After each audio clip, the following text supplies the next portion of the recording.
Good morning, ladies and gentlemen, and thank you so much for joining us for our second webinar today, where we are looking at tying up all the loose ends in your estate during and post-lockdown.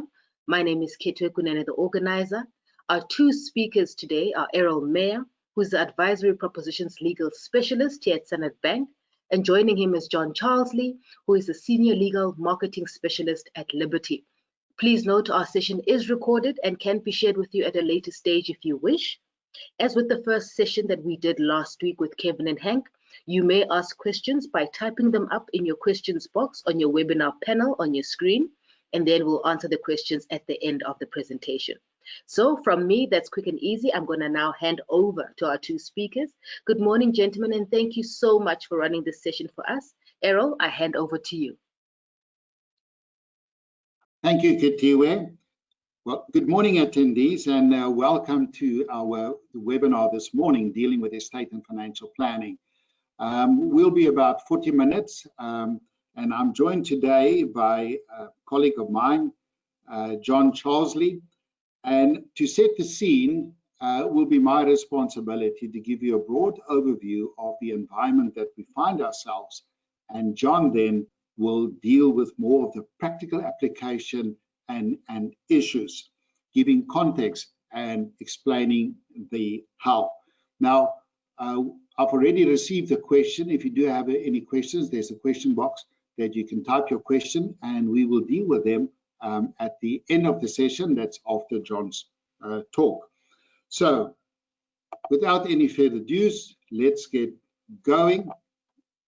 And if I can just get to my next slide. There we go. So where do we start? I think a good place to start is to ask the question, what is planning? Because only then we'll be able to define estate and financial planning. So what is planning? And I got this quote that maybe sums it up very well. Planning is bringing the future into the present so that you can do something about it now.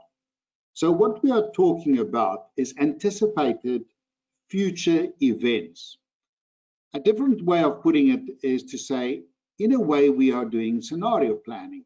And it's a concept well known in business today. We think of Frans Cronje doing lots of scenario planning at the moment because of COVID. And Alex Borain, there are many more doing this. So on a smaller scale, we are doing exactly the same. We're actually doing scenario planning. But in order to do so, one must understand the actors that is playing out in this game. And that is often referred to as the risk profiling. So what we are doing in financial and estate planning is we look at some of these risks, then determine in the order of priority what's more important to your particular circumstances. And that will depend how many kids you've got, whether you've been divorced, your age, your marital regime. There are so many fundamental factors that one has to take into account. Now, the interesting thing is that the COVID brought about some changes to the risk profile of most people, if not everyone. And the one aspect could be affordability. Think if you're a businessman or if you're a salaried earner. Think of someone that's paying premiums towards a life insurance policy, someone that's making investment. It's all based on certain plans that we have. So the risk profiling that is central to the concept of planning, financial and estate planning, is what needs to be assessed, and that is objective criteria. Now, what I find in practice is that people know they've got to do something. So often what are the resorts to take some kind of action without direction, and they just move the pieces on the chessboard, they move it around and feel that they've done something. And planning is something different. Now, it is true that all of us will have different solutions. But what is very true is that all of us should have similar questions. And this is what I'm going to deal with. I'm going to deal with those similar questions that one should be asking. So let's get going. How can we summarize this risk profile changes?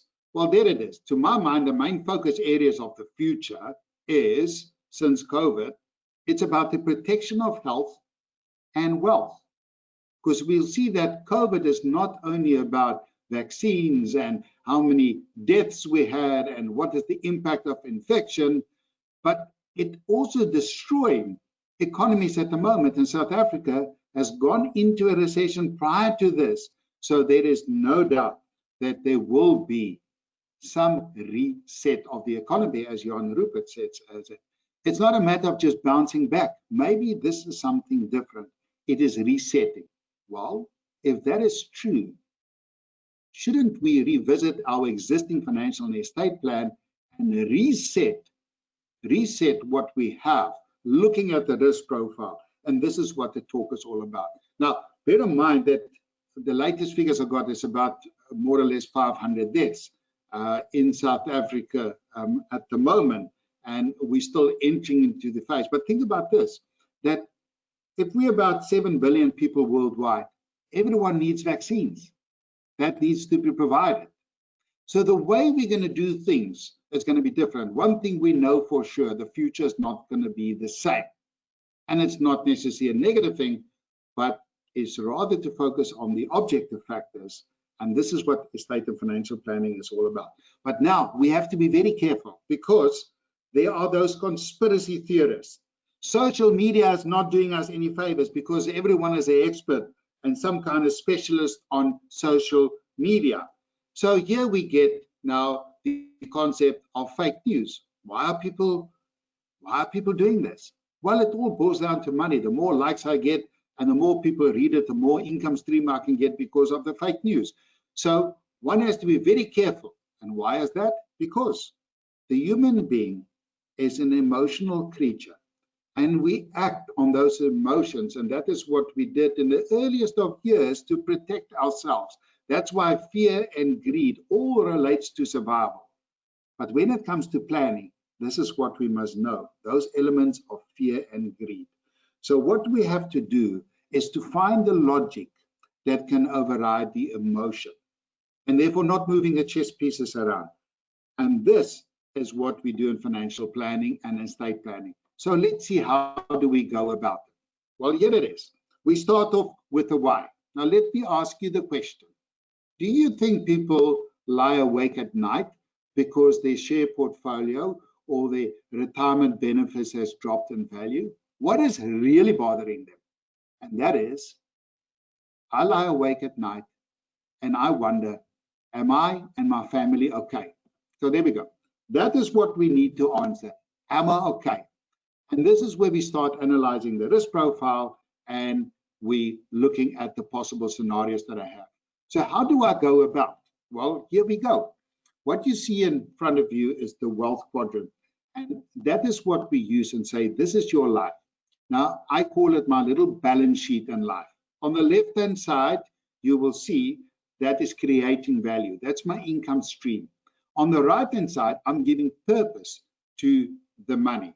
So this has got a balance. If I don't earn a big income, there's less to give purpose of. There is a continuous balancing act. And after COVID, we have to find this balance again. Now, if we look on the left-hand side, there you see there's a professional, and then the other one could be a farmer, call it an entrepreneur. They all have different risk profiles and different capacities. You will find now that the salaried worker's capacity is of such nature, he can take this risk because he's still receiving a salary every month. So his planning is going to be different from that entrepreneur who has a restaurant or a beauty shop where close proximity of other individuals is a no-no where we stand currently. His risk capacity, he can't take on certain risk from an investment point of view. Why? Because at the end of the day, you've got to give purpose. And giving purpose to that money would be the basic things in life. Education for my children, to have a nice holiday when I go on the retirement when it is. And a very important one is the retirement, and I'm going to talk about that. We have to relook at that concept of retirement. And all of this, how do I protect this balance sheet? And this is where life cover comes in. So life cover It's not an investment in the real sense of the word, and it's some inheritance that I give to a family member of mine. It plays a different role, and we have to reassess what is the purpose of life cover. And it's simply to protect the goals that we have. This creating the value, if I would die sooner, for instance, to make sure that my child can still have education, my investment funds and the shortfall of that should make sure that I still achieve that goal. And this in a nutshell is the why we are doing it. So let's move on and say, move on to slide 5. What we have to do now is that we know we must focus on the present, because our mind is a wonderful thing. What it does, it can only take us back to the past, and then we're worried about the things we did wrong, or it can take us into the future and we're worried about things we haven't done yet. But the funny thing is, action can only be taken in the present. So one has to be present and say, right, what am I dealing with? Essentially, there's two major risks in our journey through life. Either you live too long or you die too soon. Now, COVID has an impact on both of them. Live too long means I outlive my funds because my funds took a dip and I won't be able to retire. That would be the old cliche. So we have to reanalyze and say, well, let's just go and reset our things and see where do we stand. Now, a knee-jerk reaction would be, I need to save temporarily on some cost. Well, here's the option, my life insurance, and I take that as one example. There are many other examples. My life insurance, I'm paying, let's say, $3,000 a month. I can reduce to a minimum of, say, I'm just saying, or 20%. Let's reduce to the minimum. Is that the correct way to go about it? I say no. You are moving chess pieces around the table. Let's go back to the fundamentals and see what logic dictates. And I'm going to explain this with a simple case study example. So here are the facts. Now, don't think this is a typical example. I chose these amounts randomly just to explain my principles to you. So let's take a set of facts, and we're going to deal with this simple set of facts right through and to illustrate our points. First of all, let's say you have a primary residence worth 3 million and you owe 700,000 on it. When you bought it, that is the base cost is 1 million rand. And so I have collective investments, let's say 4 million, and you bought for 1 million. Let's say I've got shares in a private company, now in this case a business owner, and that would be worth 5 million, and I bought it for 1 million, be it my 50% or 100%, whatever the case may be. And then I added on a retirement fund, and I just said, assume that the life insurance is 5 million. Now, those set of facts, let's find the logic. And let's deal with two scenarios, on death and living too long. What are the fundamentals I take into account? Well, the first thing you have to do on death, there is another heir that we often overlook. And that heir has got a name. His name is SARS. So SARS is going to be the first taker in the event of death. And they say upon death, there's a deemed disposal of all your assets.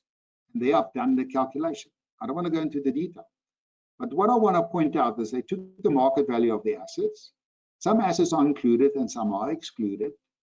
And then they apply a formula to it, an inclusion rate, and I took a 45% marginal tax rate. And I say upon death, you will have to pay this heir, SARS, 1.260 million. But that's not all. You will also pay a wealth tax, which is estate duty, which is another calculation, where I take all the assets into account. Some are excluded again, like a retirement annuity.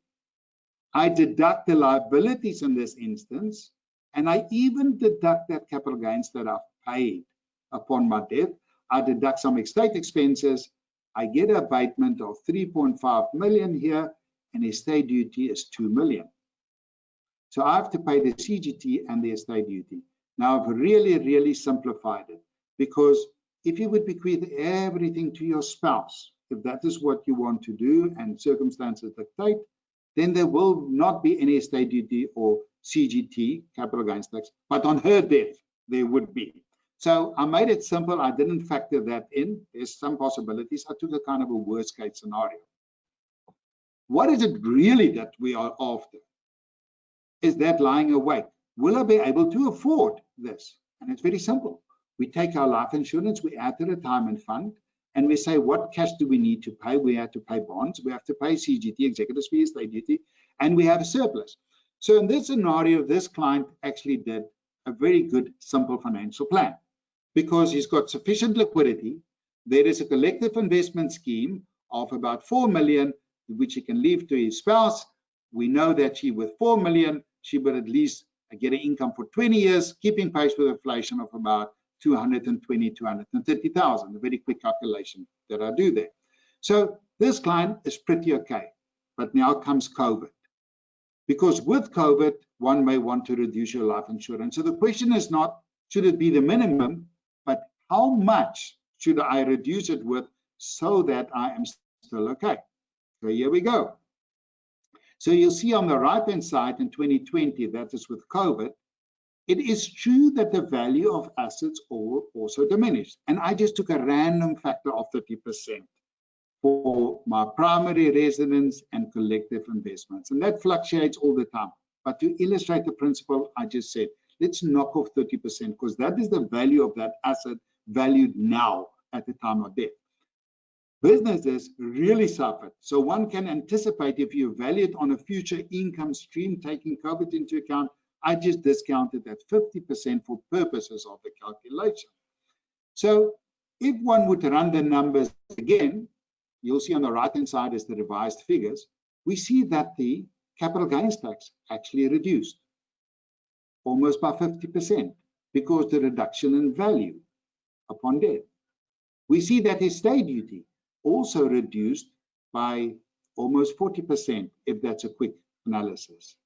So why are we doing this? Simply because we want to see what is the liquidity at death. So here we have a situation that I have more life cover that is necessary. And this is not what my concern is all about. What is the minimum? So if I would have a surplus now of 2 million and I only really needed 685, that means I've got 2 million life cover in addition available now that can go towards a beneficiary, or if I can't afford it, to reduce my premiums temporarily and then to revisit my plan at a later stage. What I'm dealing with here is the truth and the logic. So that is in the case of death. Very quickly, let me deal with the case in the event of retirement, and that I call financial independence. So I think COVID has maybe stolen at least a year or two, or maybe more of your future financial plans. So how do we deal with this? Well, we just have to now re-look at our lifestyle goals and decide on the priorities. So when I look at my journey through life, there are certain things that I planned 2 years ago, and based on my scenario, I would be able to do.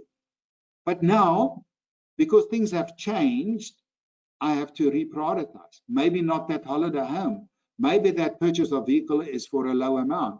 Children's education may be postponed to another year and let them take a gap year so that my funds that I'm saving towards have some time to build up.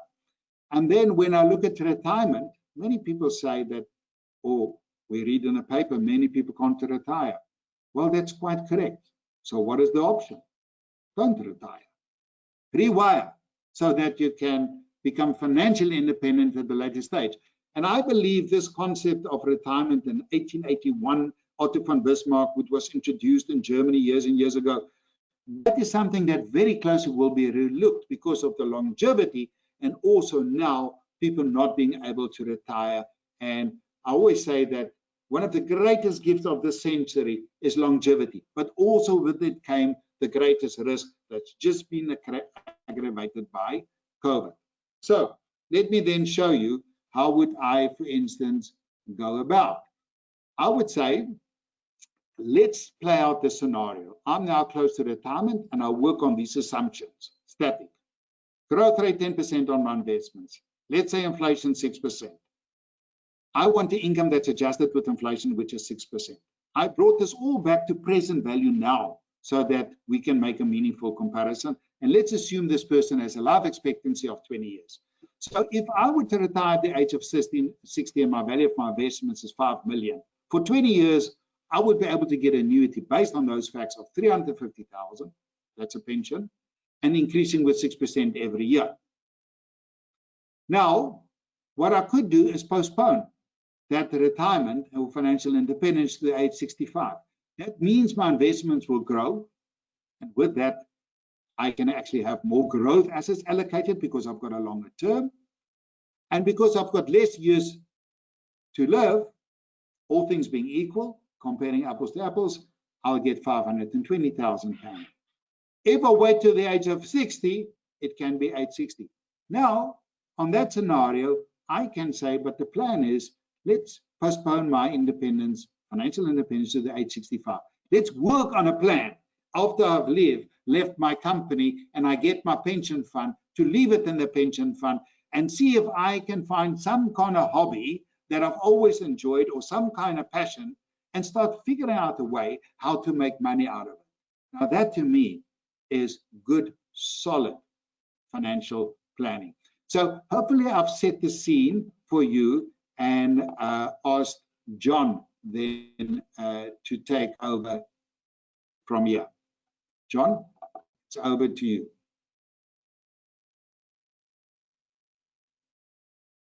Thank you, Errol.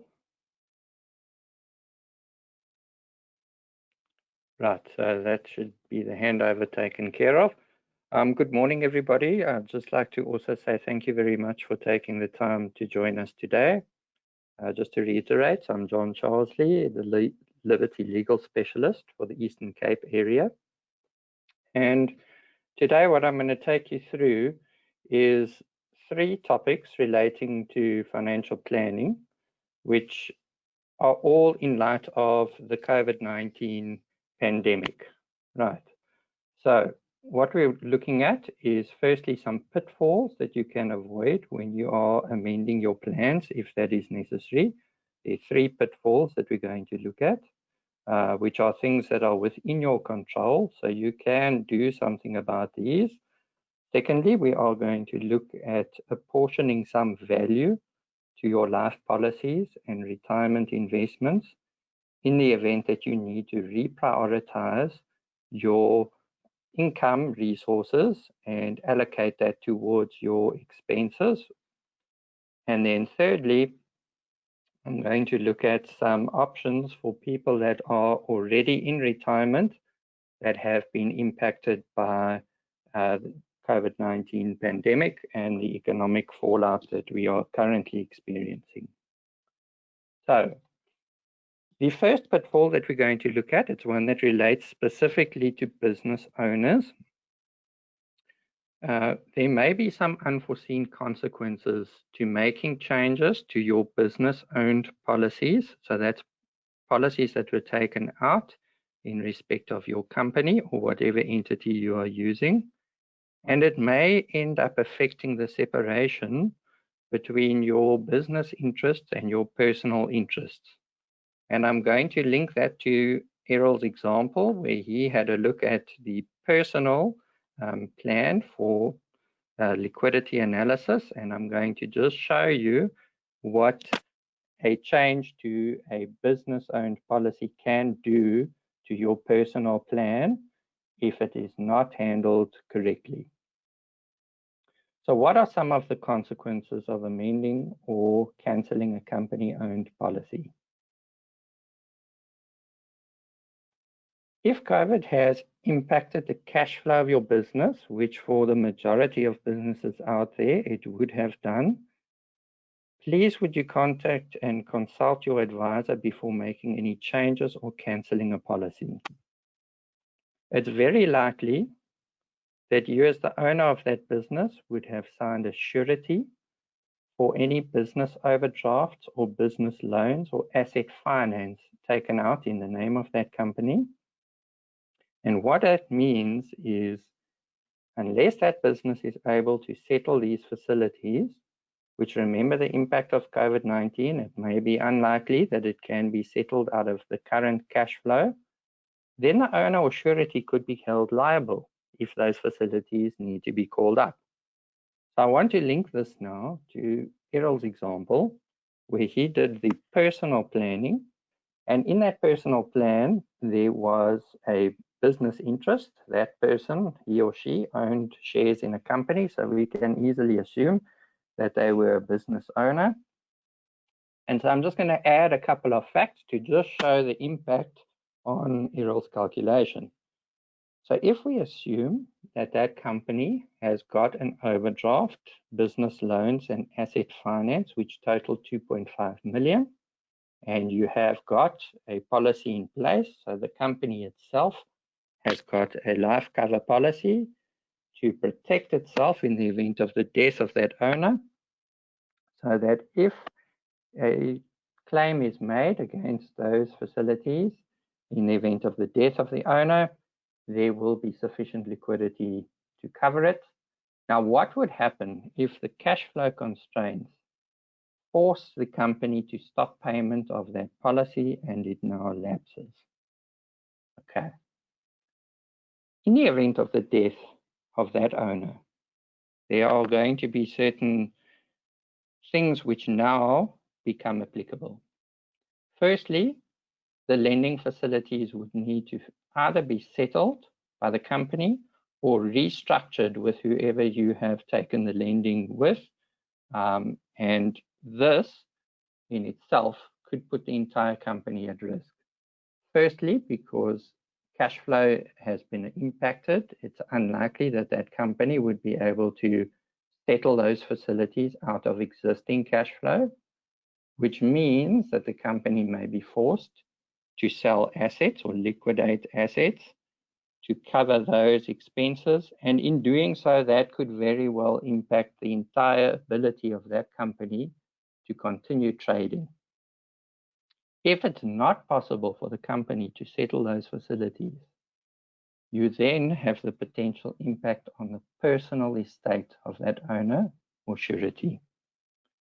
And if we relate it back to the actual calculation, which Errol did very nicely, setting out the cash available, just to remind you, from the life assurance policy and retirement funds, and you will not see the business debt appearing on the cash out or the outflow for the personal estate, because it's not in that business owner's personal name, it's in the name of the company. So here is the problem. If that company's business policy lapses and something happens to that owner, the entire cash surplus that he has accumulated in his personal estate is now at risk.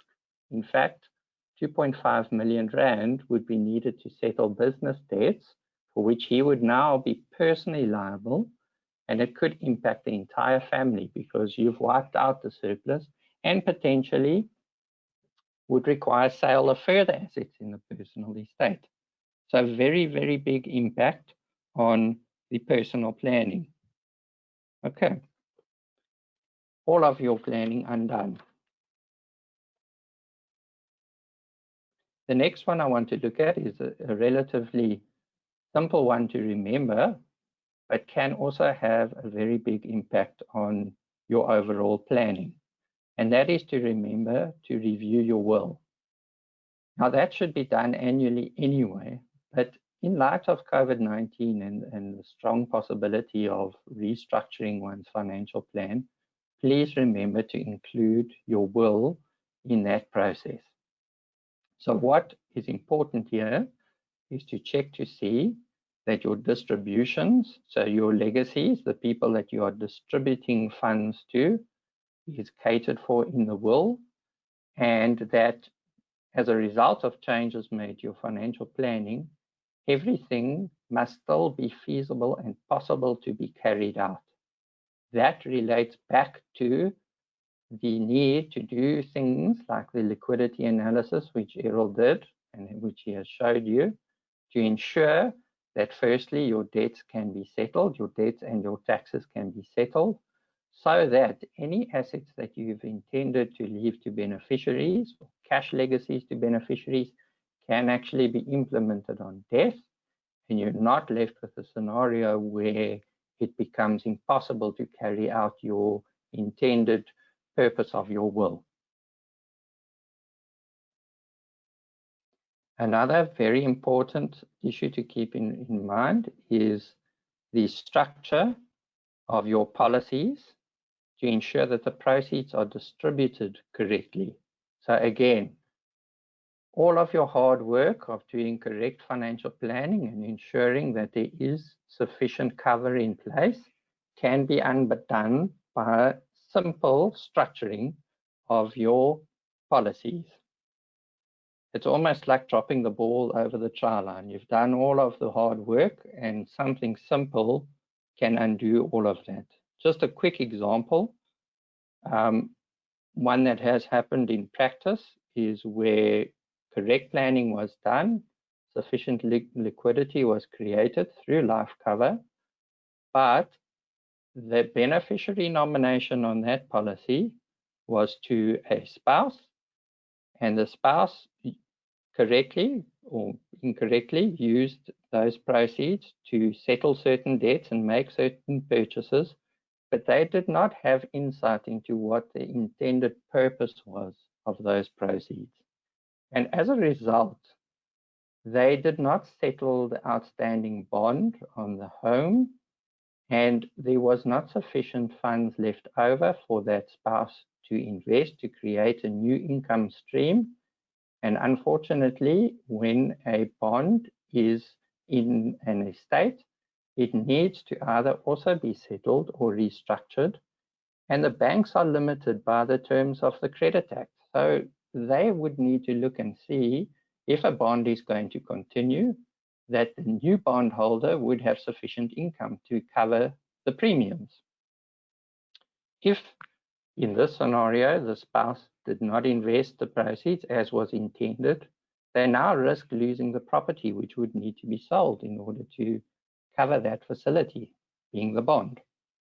So just remember, even the best financial plans can be undone by simple things such as ensuring that the cash flows from your policies to the correct places and to the correct people. It's relatively simple to update that with your financial advisor. The next topic I'd like to look at relates to the reprioritizing of resources. So what we're looking at here is that age-old problem of balancing your inflows, which would be your income streams. So we're showing a salary there as the income stream and matching that against your outflows, being covering your debts, living expenses, lifestyle expenses, but also includes things like your life cover and possibly your retirement investments. And those are the two aspects that I would like to look at specifically and to try and help to assign some value. Sometimes it can be very difficult to see the value of life cover in the present or to see the value of your retirement savings in the present. So here are two important features to keep in mind. Firstly, relating back to the original purpose of the policy, and secondly, to keep in mind that there is some legal protection of your life cover proceeds and also your retirement investments. Firstly, the purpose of those two policies. They are very different in terms of the intended outcomes, but at the heart of those two policies, your retirement savings and life cover, essentially is the same. And that is to remember that in some point in time, you will not be able to continue to provide income to cover your own and your family needs. So when this happens, either your life cover or your retirement funds, or possibly both, will step into your shoes and they will start to provide the income needed to cover your living expenses. Depending on whether it's an event that happens before your retirement age, in which case your life policy would hopefully kick in there to replace your income stream. And if it's after retirement, your retirement savings and possibly your life policy would step in to continue providing what you are currently doing.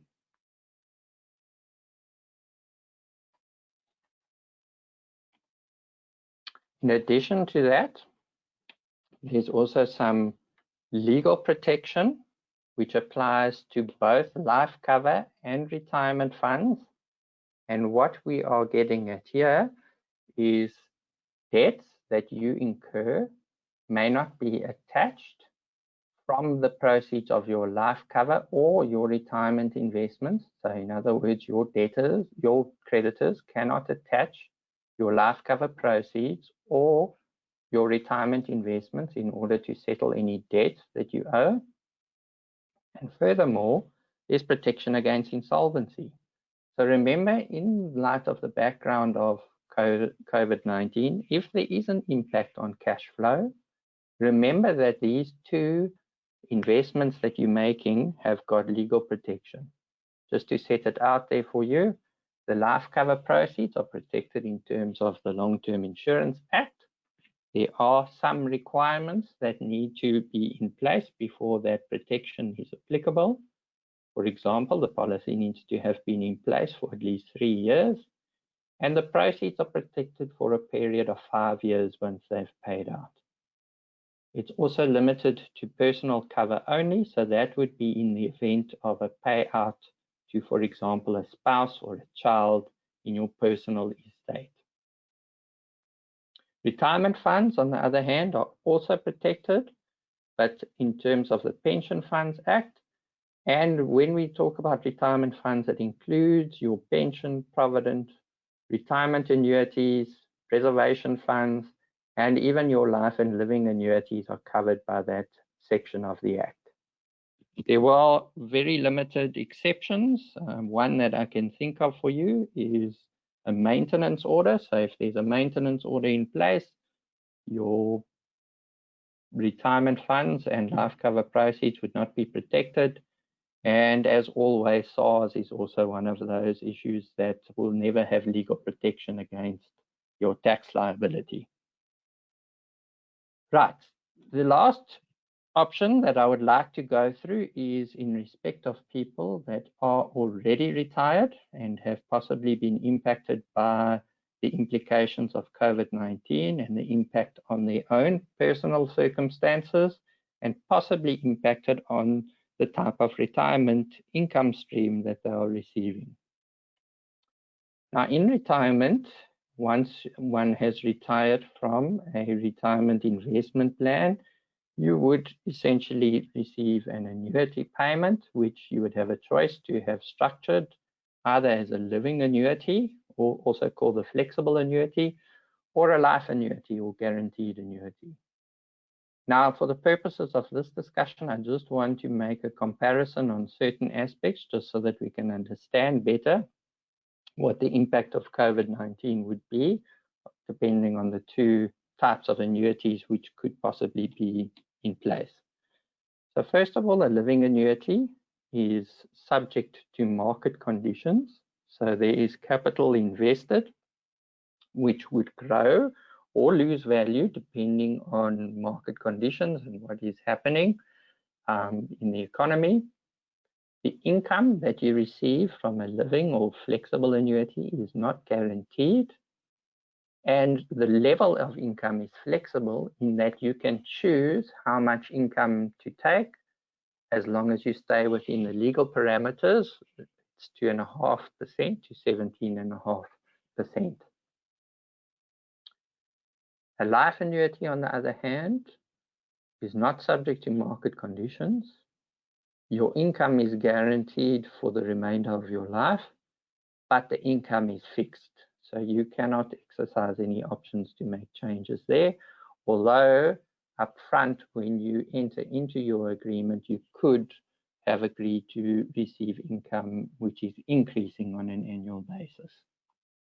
So in light of that background, an economic downturn like we are experiencing now in terms of COVID-19 would impact living annuities, flexible annuities, both in terms of the income required and also the underlying investment capital. So there are options to consider if one has a living annuity. For a life annuity, the economic downturn does not affect the capital. There may be an impact on your income requirements, but unfortunately, because of the nature of that investment, there aren't options to make changes to your income now. So there are no options to consider on that side. At least your income is guaranteed to continue as it is and is not impacted by the downturn. So for those that have got living annuities, 3 simple questions that you could ask yourself or ask your financial advisor to assist you with to see whether you need to take any steps. Now, one fundamental principle is just because you can make changes or just because you can make moves on your chessboard, like Errol mentioned, doesn't mean that you must. The strategy is also to do nothing. So those 3 questions: consulting your financial advisor about staying the course. If you have catered for a crash, such as the COVID-19, although you wouldn't have predicted that specific outcome, a market crash might have been built into your plan, so you stay the course. If your needs have changed, there are certain things that you can discuss. Either adding additional funds, switching your existing investment funds, you can adjust your income at your policy anniversary.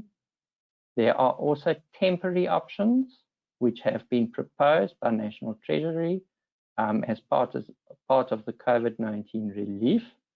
So that is something which has yet to be implemented, but you could discuss with your advisor up front.